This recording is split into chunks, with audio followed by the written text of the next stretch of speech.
Bienvenidos a De la mano con Jesús, un programa presentado por Radio De la Mano, conversando sobre el mensaje de Jesús en nuestros días. Conducido por Iván Berríos, junto a sus invitados.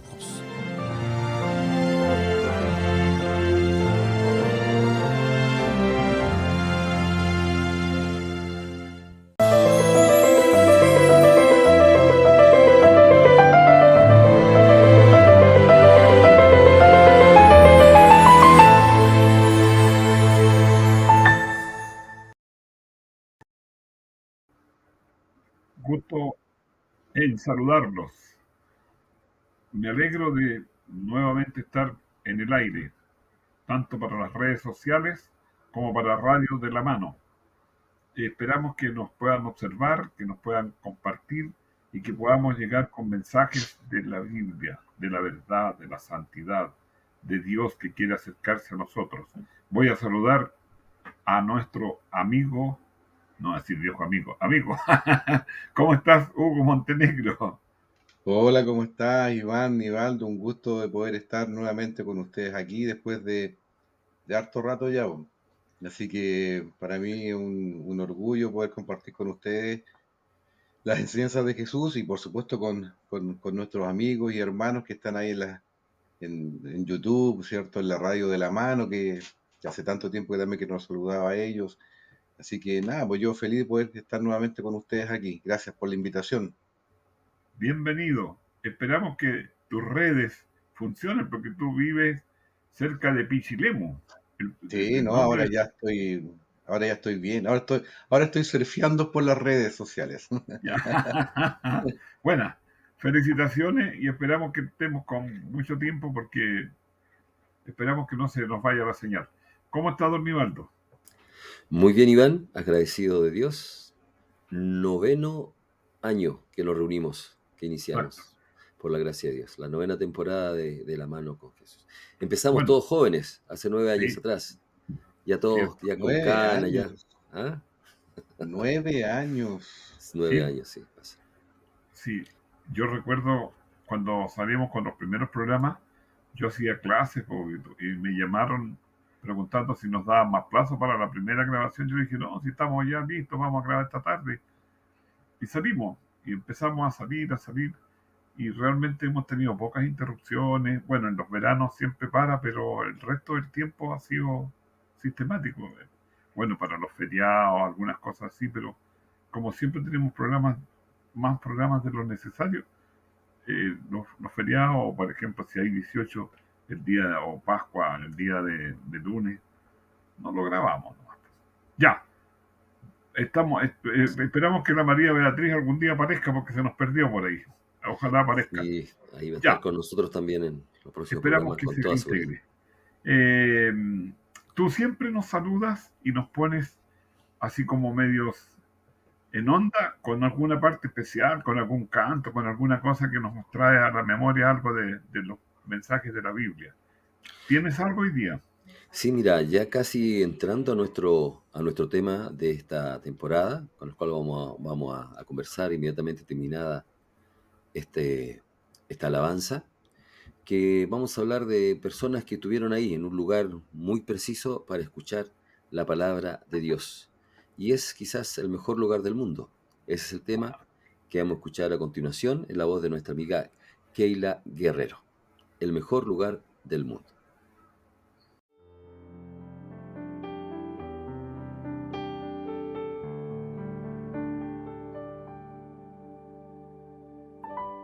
Aún en el mundo existe belleza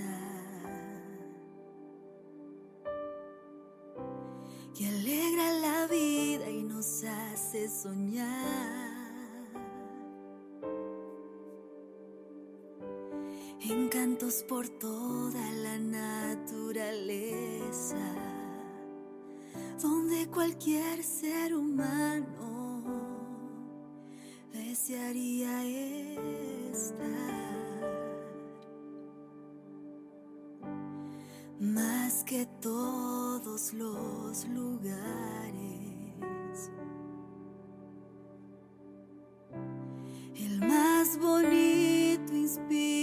Salvador.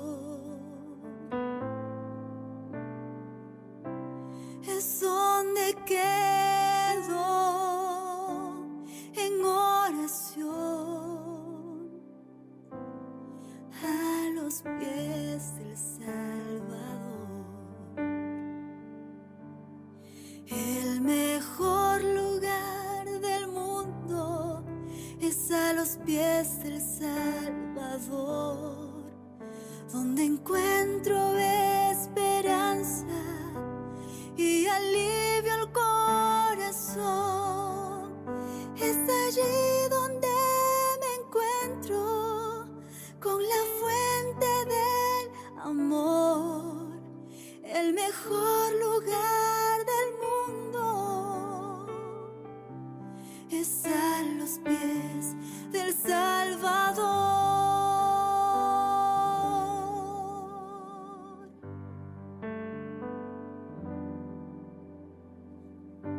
Soñamos con casas con mucha riqueza, tal vez con mansiones con vistas y el mar. Tantas maravillas no tienen sentido si Cristo no está en el primer lugar.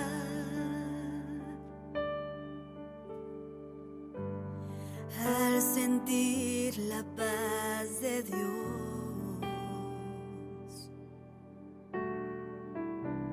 su poder y amor profundo,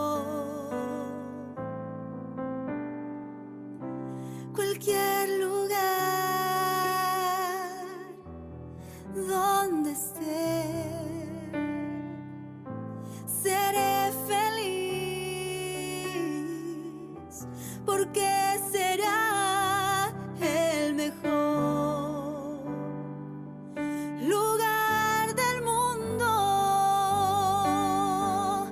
el mejor lugar del mundo es a los pies del Salvador, donde encuentro esperanza y alivio al corazón.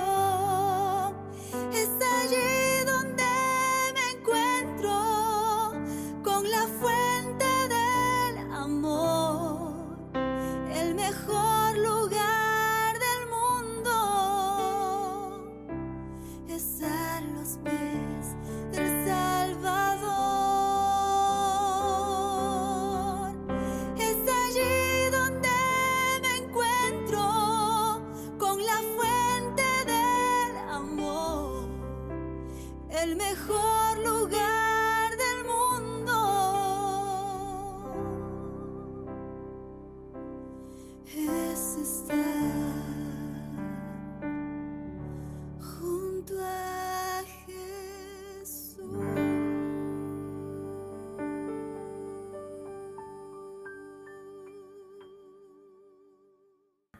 Bueno, el mejor lugar del mundo. Esperamos que siempre sea estar a los pies de Jesús, estar con Jesús, escuchar su voz, escuchar sus bendiciones. Y en esta temporada queremos iniciar una experiencia nueva, más cerca de Jesús. ¿Estás en condiciones, Hugo? Entonces, ¿cuál es ese lugar? ¿Qué vamos a ver? ¿Dónde vamos a introducirnos en este estudio? Bueno, esta temporada vamos a comenzar con un tema muy importante, ¿ah? Un tema que clarifica varios temas teológicos, inclusive de la Biblia, experiencias para nosotros como cristianos. Es el conocido Sermón del Monte, o como estaba en la introducción, el Sermón de la Llanura, ¿cierto? Sí, Vamos a ver una perspectiva quizá un poquito distinta a la que habitualmente vemos, porque generalmente nosotros tomamos como introducción a esto el libro de Mateo, ¿cierto? El capítulo 5 en adelante. Sin embargo, hemos querido darle una vuelta de tuerca en esta oportunidad y lo vamos a ver desde la perspectiva de un historiador, de alguien que quería dejar pragmado, ¿cierto?, lo que estaba pasando, que es el caso de Lucas. y hay algunas cosas muy interesantes que poder revisar porque Lucas tiene ese enfoque más práctico de las enseñanzas de Jesús. Por lo tanto, eso es lo que vamos a ver hoy día. Así es. Pero antes de ir allá, ya tú mencionaste algo. Lucas. Lucas. ¿Quién es Lucas? ¿Qué podemos decir de este señor que aparece aquí en el Evangelio según San Lucas? Aparece en otros libros, aparece como amigo de Pablo. Pero Lucas tiene algo importante. O sea, tú dijiste un historiador. Normalmente los apóstoles eran discípulos de Jesús y eran pescadores, eran cobradores de impuestos, campesinos. Y Lucas tiene una visión bien distinta a Sí, los demás. Lucas es un científico. La Correcto. profesión de Lucas es médico. Por lo tanto, él estaba muy ligado a la ciencia, le gustaban más las cosas exactas, ¿cierto? Las causas y efectos. Y cuando él escribe, si nosotros recordamos, cuando parte el libro de Lucas, y cuando parte el libro también de Hechos de los Apóstoles, él dice que es lo que su intención de estos libros, que son los dos libros que él escribe, es dejar plasmado lo más fielmente posible las cosas que ocurrieron, ¿ya? Por lo tanto, en esa visión él escribe, ¿cierto? Pregunta, entrevista, o sea, es como una labor periodística la que Lucas establece ahí para poder escribir estos dos libros que son maravillosos, obviamente el Evangelio y posteriormente uno de los grandes libros de la Biblia que nos muestra el desarrollo y crecimiento del cristianismo a nivel mundial, como es el libro de Hechos de los Apóstoles. Perfecto. Yo agregaría algo. No sé si podemos agregarle algo. Sí, por Lucas supuesto. es, él, él es un gentil, no es Exactamente. original de Israel, pues, él viene de afuera, o Exacto. sea, él no Muy estaba importante. dentro de los israelitas, él fue aceptado cuando la iglesia comenzó a predicar el evangelio a toda nación, tribu, lengua y pueblo. Lucas se convirtió, se bautizó, pero ya no era de la circuncisión, no era de las tribus de Israel, es un extranjero, pero un extranjero, como dices tú, un científico, un hombre muy interesado y quiere ordenar y escribir no fábulas, sino que lo que realmente puedo investigar de Jesús. Ya, ¿y Nivaldo está por ahí? Sí, bueno, resaltar eso, el aspecto gentil de Antioquía, una ciudad muy moderna, muy culta en aquellos tiempos. Él domina muy bien el griego en sus escritos. Y al ser médico de profesión, él estaba muy cercano con la gente necesitada, estaba muy Mira, cercano con los enfermos. El médico, aunque tenía su prestigio dentro de la ciudad donde él vivía, para los judíos no era una profesión de gran privilegio, porque el médico generalmente estaba con la gente que los judíos consideraban paria, inmundos, personas que a veces estaban a punto de morir. Entonces no era una profesión quizá muy alabada, cotizada. cotizada, ¿ya? Pero él O Oye, por otro lado, con tenía los todo que el tenían servicio. dinero para pagar. Y además, y, y- claro, y yo agregaría algo, fíjate, que acuérdate que algunas de las enfermedades ellos consideran que era un castigo de Dios. exacto, Entonces sí, Lucas trataba de salvarles la vida, de darles mejor calidad de vida, y los judíos tenían la tradición, claro. no, este ciego quedó ciego porque Dios lo castigó. Entonces Lucas lo que iba a hacer es darle la vista, ayudarlo con sus remedios, con sus cosas. En cambio, Remedio de hace 2000 años atrás. O sea, quizás te obvio, curará estamos con hablando de hierba, una me época muy imagino, específica. ¿verdad? Algo muy difícil eso es de ser un doctor. Así que muy ajeno a lo que hoy día, cuando alguien escucha que médico es doctor, en aquella época entonces hubiera algo muy diferente. Pero resulta llamativo esto que estábamos comentando, de que él tiene una intención de darle un carácter de orden. Como decía, hubo un periodista, un recolector de información, una persona que no se quedó con la primera información, él cotejó, comparó, miró, buscó y escribió. O sea, no se quedó ahí, sino que él se convenció. Y lo otro que es interesante, que yo creo que tiene que haber tenido mucho, de la oración del Espíritu Santo, porque con todo lo que hemos dicho, Lucas es bien distinto, pero no difiere de los restos de los evangelios, de Marcos, de Mateo, de Juan. Él es uno más de los escritores y hace una presentación muy correcta de todos los temas que le tocó vivir a él, pero ya como una experiencia, no como que vivió junto a Jesús. Él se convirtió después de que Jesús había subido a los cielos. Bueno, Ya, quizás eso algo más que sea nos queda un... de Lucas, Huguito No, o que Nivaldo. solamente aclarar un punto, lo que tú muy bien estabas diciendo, Iván. A veces nosotros ¿Ah? tendemos a leer los evangelios como a ver, compararlos unos con otros para ver si son ciertos o no son ciertos. Sin embargo, se nos olvida un pequeño detalle y que nosotros siempre tenemos que tenerlo presente en el momento que leemos la Biblia. Que cada evangelista tiene su propio público objetivo por el cual poder, al cual escribirle. Por ejemplo, en el caso de Mateo, nosotros sabemos que él está orientado principalmente al mundo hebreo, al mundo judío, Judíos. ¿cierto? Por Correcto. ejemplo, ya vimos que en el caso de Lucas era tratar de guardar la historia lo más fiel posible, a partir de los relatos de las personas que habían estado presentes ahí. En el caso de Juan, por ejemplo, encontramos que el objetivo de Juan en todo el Evangelio es, a partir de los recuerdos que él tiene, ver la divinidad de Cristo, los milagros el poder que había en Cristo como Dios. Entonces, claro, a veces podemos tener pequeños detalles, pero cuando nosotros podemos leer los 4 evangelios en la medida que se junten en los relatos, podemos ver un panorama más amplio de las enseñanzas de Jesús. No hay contradicciones, sino que hay más bien ampliar un sentido. Así que por eso que es tan importante poder ver y saber, recordar de que cada escritor tiene un público objetivo con objetivos particulares y por eso plantea la vida de Jesús desde esa perspectiva. Oye, Lucas es, no sé si Iván y Hugo están de acuerdo, pero es muy práctico. Sí, Judas habla más de cómo, más de lo que un cristiano debe conocer o de lo que un cristiano debe ser, sino de lo que un cristiano debe hacer. Entonces es muy práctico en sus comentarios. Y ahora que vamos a leer esta porción del Evangelio, todo lo que vamos a decir es muy importante porque nos da un contexto personal del autor que en varias ocasiones lo vamos a volver a traer a la memoria para destacar algunos de los dichos como él escribió estas palabras que escuchó, no directamente de Jesús, pero escuchó y a fuentes secundarias de la enseñanza de Cristo transmitida hasta el día de hoy. sí.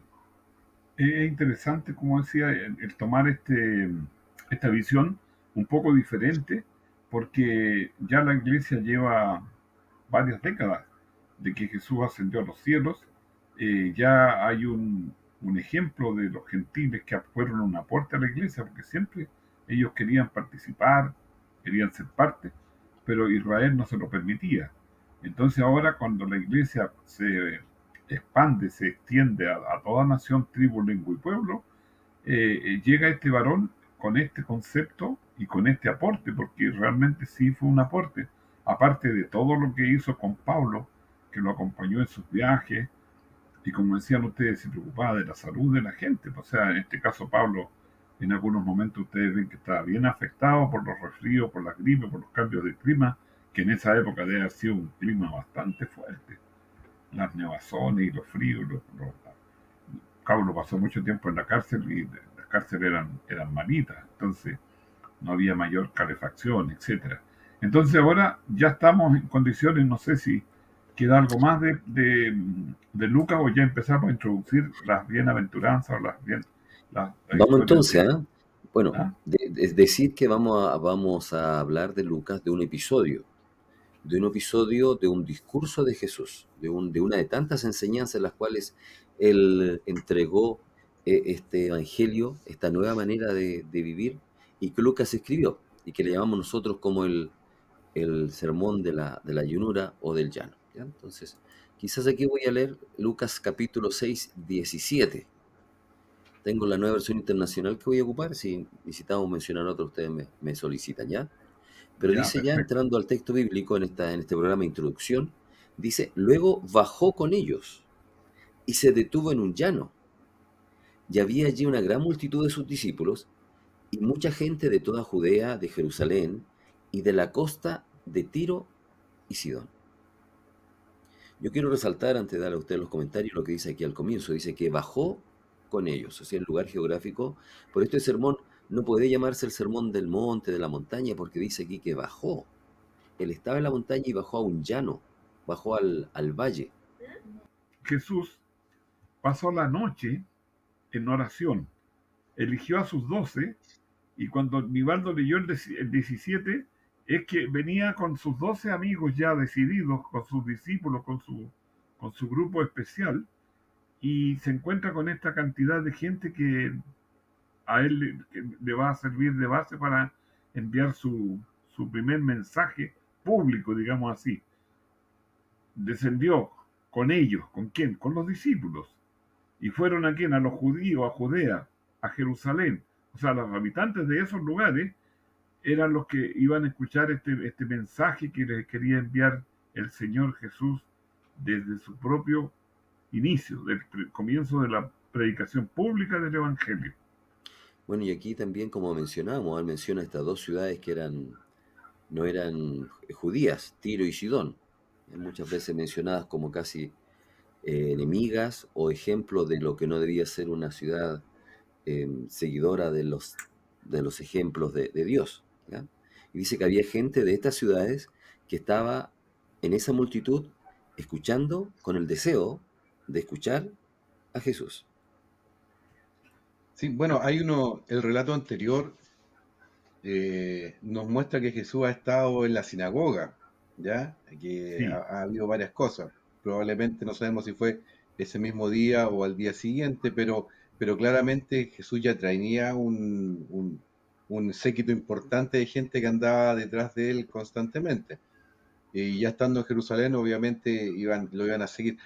Hay algo que me gustaría eh, contarles, o más bien decirle a todos nuestros oyentes, que, que este pedazo en particular de la Biblia, tanto el relato de Mateo en forma particular como el de Lucas, se ha manipulado mucho. Y yo creo que es importante que nosotros podamos comprender bien qué es y lo que vamos a hacer durante estos programas, ¿cierto? Es desarrollar bien qué es lo que Jesús quiso decir. Hoy en día nosotros tenemos políticos que citan el Sermón del Monte. Tenemos de todo, o sea, presidentes, no sé, gente que no tiene religión, que tiene cualquier tipo de pensamiento, cita. El Sermón del Monte ha sido muy manoseado, tremendamente manoseado, porque habla de un tema delicado, como el tema de la pobreza. Y el tema de la pobreza se presta para hacer campañas de cualquier tipo. Entonces la pregunta es, ¿será que Jesús habrá sido un político que se puso a hablar acerca de los pobres como los políticos de hoy día al tener el Sermón del Monte? Y yo creo que la invitación está dada justamente en este programa a que nosotros podamos comprender mejor de qué se trata el Sermón del Monte y votar quizás ciertas barreras o ciertos mitos que tenemos, que lo hemos escuchado respecto de esto. Yo me recuerdo años atrás, cuando yo era chico, íbamos a las ferias artesanales y siempre había una imagen muy, muy patente, muy calcada, que me quedó a mí. Una imagen de unos delfines mirando del mar hacia la Tierra, y la Tierra con un hongo atómico. Y salía, porque los pacíficos recibirán la Tierra por heredad. O sea, hasta en esos aspectos se tomaba el Sermón del Monte. Y la pregunta es, bueno, ¿es eso lo que Cristo quiso decir? ¿Que finalmente la tierra la van a heredar los delfines o los animales? Vemos que hay cualquier tendencia de creencia, ¿cierto? Porque, por ejemplo, ahí los animalistas pueden tomar esto y hacer lo suyo. El Sermón del Monte da para mucho, así que tenemos que ir con cuidado. Sí. Este sermón de la enseñanza de Lucas que repite mucho de lo que conocemos en Mateo. O sea, varias ideas están repetitivas. Agrega, por supuesto, su forma de ver nueva, pero mayormente estamos principalmente con las mismas enseñanzas se te que corta. tomó Mateo, ¿ya? Pero esa es la situación, ¿ya? Sin embargo, estamos con esta enseñanza de Lucas a esta gente. Ya. Mira, voy a leer los siguientes textos que dice Lucas 6:18. El propósito por lo cual la gente había llegado, dice, para oírlos y para los que los sanara de sus enfermedades. Sí. Fíjate que yo cuando estábamos comentando decía esto justamente, ¿no? Que la gente quería tocar a Jesús, pero Jesús tenía tanta simpatía, tanta paciencia, y él tocaba, él se acercaba, y tú ves que, por ejemplo, no en el caso de acá, pero en un momento Jesús va caminando y llega un leproso, o llegan 10 leprosos, y los leprosos no se podían acercar porque era una enfermedad contagiosa. Pero Jesús no tenía ningún problema, iba y los tocaba a él y los sanaba. Vayan y preséntense al sacerdote para que hagan el ritual que tenían que hacer de limpieza. Pero fíjate que en este caso, ¿cuántos miles habían aquí en este sermón? ¿Cuántas personas habían? Y Jesús tenía el tiempo, la paciencia para escucharlos, para atenderlos, para dedicarles una palabra de aliento en forma personal. Es hermoso, es extraordinario. Y lo que decía Hugo es cierto, ¿no? Los políticos toman, pero tergiversan la misión, la voz, el sacrificio, el esfuerzo que venía a hacer Dios, que quería mostrar justamente el carácter de misericordia de Dios, porque de tal manera amó Dios al mundo. Entonces, ese era el mensaje que traía Jesús. Ahora, es cierto, hay gente que lo toma y lo saca de contexto, pero nosotros queremos, al estudiar, que no salga de contexto, sino que esté en el contexto de la vida eterna, de la misericordia, de la bondad, del beneficio para esa persona que no puede, que no tiene, que no es merecedor o no tiene los recursos económicos, sino que Jesús les daba el tiempo y la tranquilidad para ayudarlos.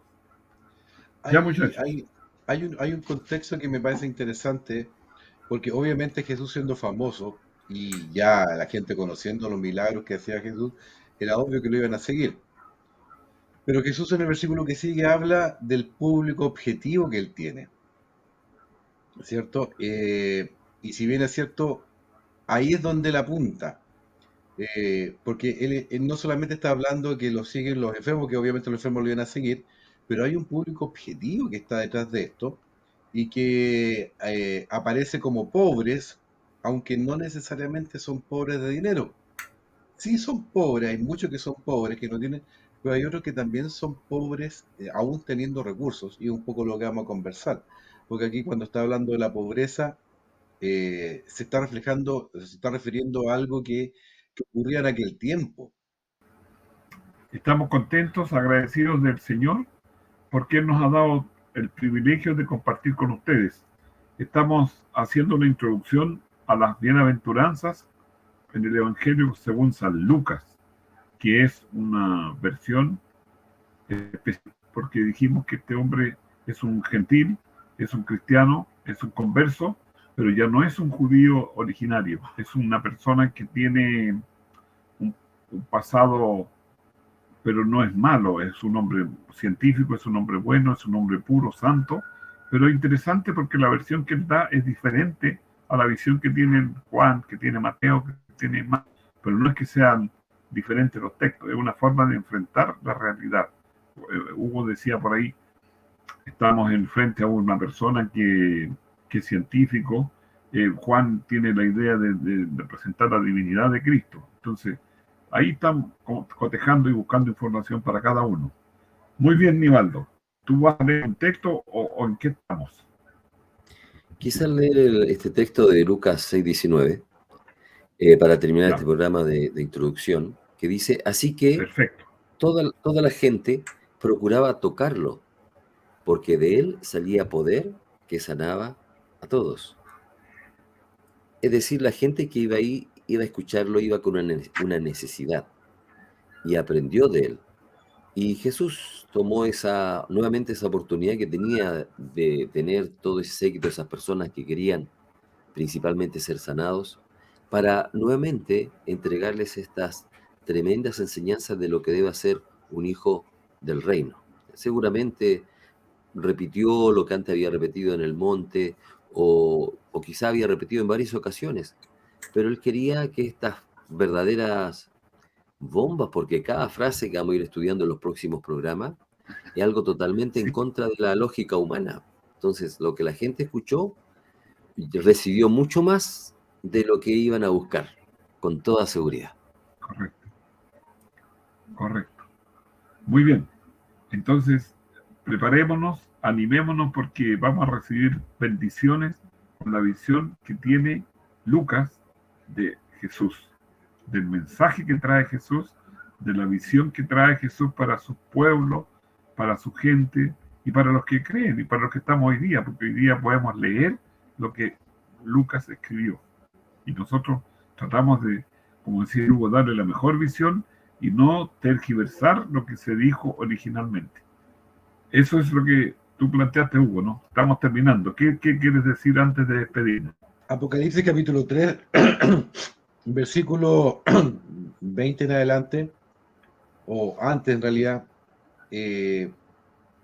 Jesús hace un llamado y nos dice a la iglesia de la Odisea varias cosas que nos hacen falta. Pensamos que somos ricos, pero tenemos necesidad de varias cosas. Y el Sermón del Monte justamente devela también quiénes somos y cómo estamos, pensando en aquello que se proyecta hacia Apocalipsis. Por lo tanto, aquí vamos a descubrir, ¿cierto?, de que no solamente el que le hace falta cosas es pobre, sino que a veces podemos tener muchas y también ser pobres. Y eso quizás es lo más importante, porque si esto fuera solamente para un grupo especial, para los que no tienen, entonces el resto no tendría que leerlo. Pero aquí nos vamos a dar cuenta que estamos todos involucrados. Así que me parece muy interesante y los vamos a dejar hasta ahí nomás para ya el próximo programa. Oh, buena. Gracias. Bueno, simplemente comentar y agradecer a ustedes que nos acompañan en esta nueva temporada y motivarlos. Queremos nuevamente ahora junto a Hugo estar con Betty quizás en los próximos programas para poder conversar de la palabra de Dios y quizás el anhelo de Lucas, porque Lucas escribió de una manera muy práctica porque quería que sus lectores vivieran como cristianos. ¿Cómo podemos vivir hoy día con enseñanzas que fueron escritas ya hace siglos atrás? Y podemos ver que esas enseñanzas, aunque eran ya muy en contra de la cultura de aquellos tiempos, están en contra quizás de nuestra cultura. Pero para eso estamos llamados los cristianos, para seguir siendo luces en este mundo y para ir siendo sal de esta tierra. Ya. Muy bien. Esperamos la próxima semana encontrarnos con los que nos ven, con los que nos escuchan, o sea, los que ven en los medios y los que nos escuchan en la radio. Saludos para todos y gracias a ustedes. Gracias, Hugo. Gracias, Nivaldo. Que tengan una semana bendita. Que nos acompañe y nos bendiga y tengamos el privilegio de poder compartir otro tema en la próxima semana. Muy bien. Adiós. Chao, chao. Adiós. Chao.